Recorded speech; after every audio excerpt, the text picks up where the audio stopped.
Praise lord, హల్లెలూయా. దేవుని నామానికి స్తోత్రాలు. మీ అందరికీ నా వందనాలు తెలియజేస్తున్నాను. ఈ దినం కొరకు దేవుడు సిద్ధపరిచినటువంటి మాటలు. ప్రియ సహోదరి సహోదరుడా, నీ మొట్టమొదటి దినాల్లో దేవుని పట్ల కలిగినటువంటి ఆసక్తి, మంట, రోషం కలిగినటువంటి ప్రార్థన జీవితం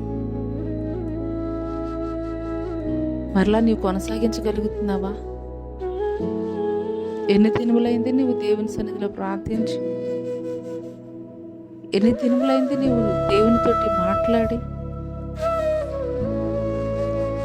లోకంలో లోకాశల్లో పడిపోయినటువంటి నీ జీవితం మరలా దేవునితోటి సహవాసం చేయాలని నిరీక్షిస్తున్నావా?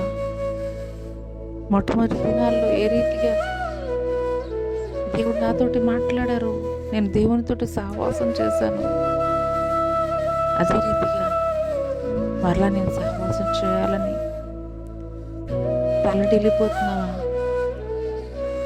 అయితే నువ్వు ఈ రీతిగా ప్రార్థన చేయగలవా? ఒక దావీదు చేసినటువంటి ప్రార్థన, దేవా నా యందు శుద్ధ హృదయం కలుగజేయుము, నా అంతరంగంలో స్థిరమైన మనస్సును నూతనముగా పుట్టించుము, నీ సన్నిధిలో నుండి నన్ను త్రోసివేయకు, నీ పరిశుద్ధాత్మను నా యొద్ద నుండి తీసివేయకు, నీ రక్షణానందము నాకు మరలా పుట్టించుము, సమ్మతి గల మనసు కలుగజేసి నన్ను దృఢపరచుము. ఈ మాటలు వింటున్నటువంటి ప్రియనేస్తమా, ఒక దావీదు రాజస్థానంలో ఉండి యుద్ధానికి వెళ్ళవలసినటువంటి సమయంలో యుద్ధానికి వెళ్ళకుండా ఉన్నటువంటి సమయంలో అతను పాపములో పడిపోయినటువంటి వాడిగా ఉన్నాడు. అదే రీతిగా నీవు దేవునితోటి గడపవలసినటువంటి సమయం,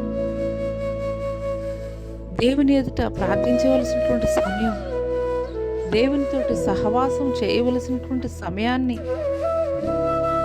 లోకంలో వేటి కోసము నువ్వు సమయాన్ని వెచ్చిస్తూ దేవునికి సమయం వెచ్చించలేనటువంటి పరిస్థితుల్లో నీవు ఉన్నావా? దేవా మరలా నీవు నాతోటి మాట్లాడు. మొట్టమొదటి దినాల్లో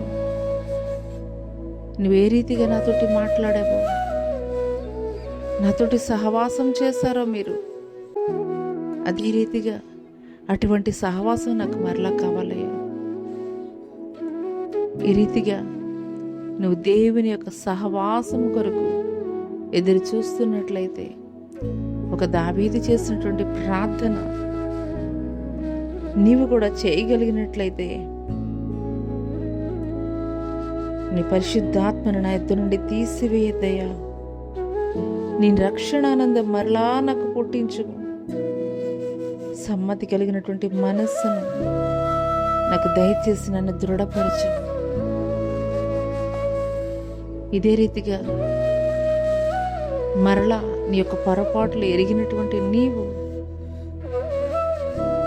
దేవునితోటి సహవాసం చేయాలని ఆలోచన చేస్తున్నటువంటి నీవు ఒక దావీదు చేసినటువంటి ప్రార్థన నీవు చేయగలిగినట్లయితే, మరి నిశ్చయముగా దేవుడు నీ యొక్క ప్రతి పాపములను కూడా ఆయన క్షమించేటువంటి వాడిగా ఉన్నాడు. నీ పాపములు ఏరనివైనను హిమము కంటే తెల్లగా మార్చగలిగినటువంటి గొప్ప దేవుడు. ఈ మాటలు దేవుడు నా కొరకే మాట్లాడుతున్నారని నీవు విశ్వసించగలిగినట్లయితే ఇప్పుడే మోకరించు. రోషం కలిగినటువంటి ఆత్మను నాకు దయచేయ్యా. నీ కొరకు మండేటువంటి హృదయాన్ని నేను కలిగి ఉండాలయ్యా. నీ సువార్తను రోషము కలిగి నేను పరిచర్య జరిగించేటువంటి రోషము కలిగినటువంటి ఆత్మను నాకు దయచేయ్యా.